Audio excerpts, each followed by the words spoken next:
E se o bater de asas de uma borboleta pudesse mesmo causar um tornado do outro lado do mundo? Pois é, pode parecer coisa de filme, mas essa é a base de uma das ideias mais revolucionárias da ciência moderna, a teoria do caos.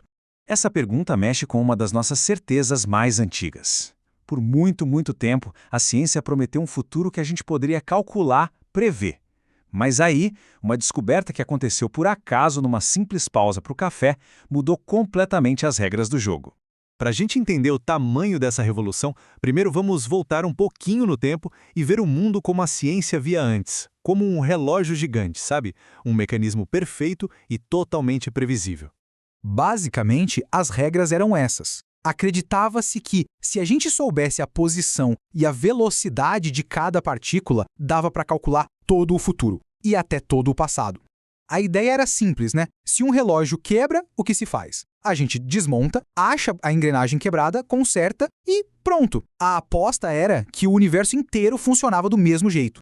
A ciência clássica, então, via o mundo como esse relógio, previsível, linear. Mas a teoria do caos chega e nos dá uma metáfora nova, a nuvem. Pensa bem, não dá para entender uma seca estudando uma gota d'água só, certo? É preciso olhar o sistema todo, com todas as suas interações malucas.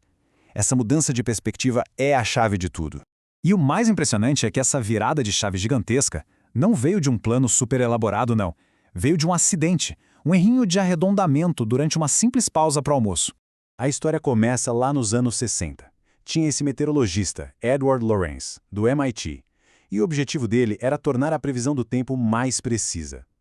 Ele criou um modelo com 12 variáveis, tipo temperatura, umidade, e botou a máquina para rodar, esperando achar padrões que pudessem ser previstos.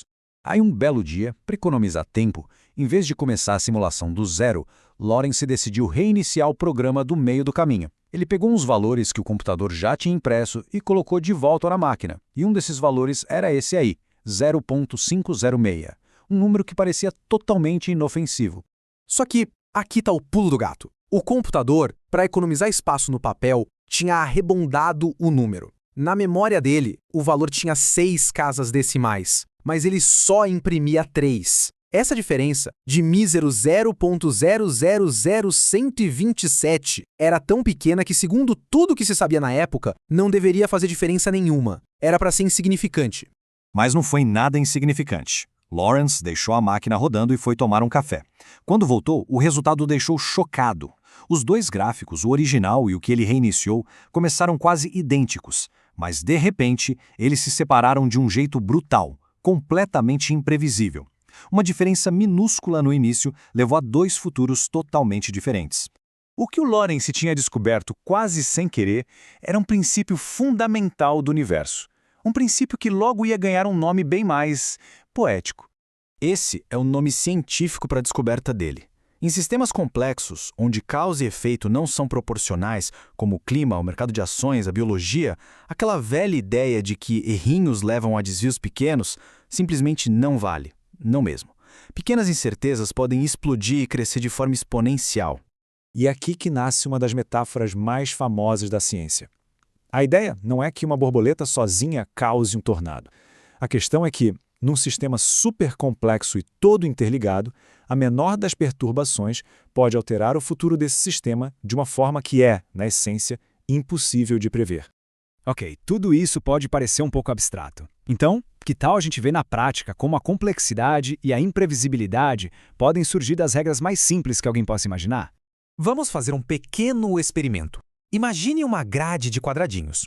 Cada nova linha é gerada a partir da linha de cima, com base numa regra muito simples. A cor de um quadrado, preto ou branco, só depende da cor dos 3 quadradinhos que estão logo acima dele. É um sistema totalmente determinístico, sem nada de aleatório. Então, vamos começar com a condição mais simples de todas.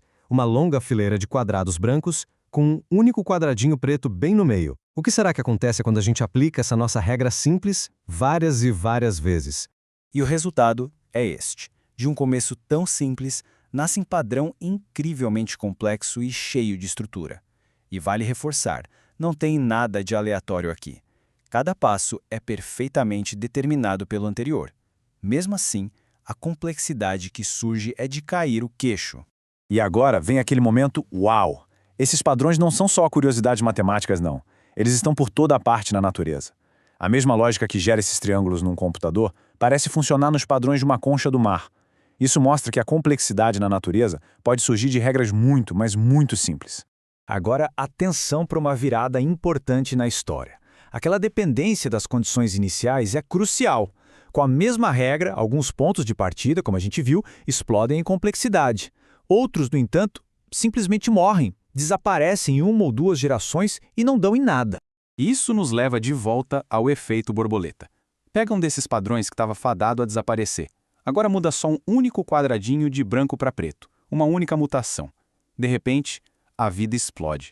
Um padrão que estava morto ganha vida e gera estruturas complexas, assimétricas, tudo por causa de uma minúscula alteração lá no início.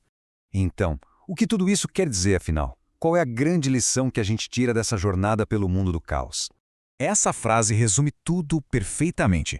A teoria do caos nos mostra que muitas partes do nosso universo, o clima, os mercados financeiros, os ecossistemas, até a nossa própria consciência, não são mecanismos de relógio previsíveis. São mais como nuvens, sistemas dinâmicos, complexos e que estão sempre mudando.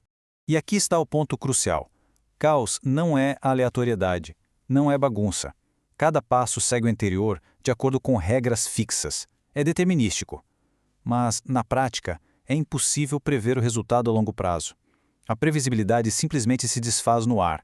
E isso nos deixa com a última pergunta, uma pergunta em tanto.